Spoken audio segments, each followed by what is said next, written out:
ধর্মনিরপেক্ষ ভারতের আরেকটা চেহারা উন্মোচন করেছে বিবিসি একটি সংবাদ প্রকাশ করে। সেটি হচ্ছে আই লাভ মোহাম্মদ ব্যানার ঘিরে ভারতে মুসলিমদের হয়রানির অভিযোগ। কি হচ্ছে এই শিরোনামে?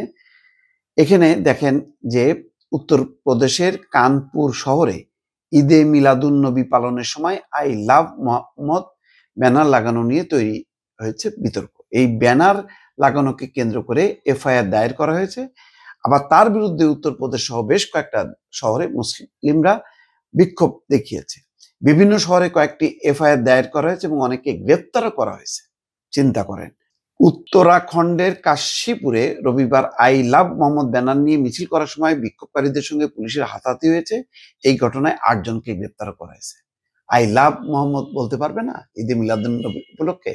মুসলমানরা সেই সংখ্যালঘু হোক বা একজন দুজনই হোক না কেন, এটা তো যার যার ধর্ম, যার যার ভালোবাসা মোহাম্মদের প্রতি, সে কেন বাধা? এই হচ্ছে ভারতের ধর্মনিরপেক্ষ নীতি। দর্শক।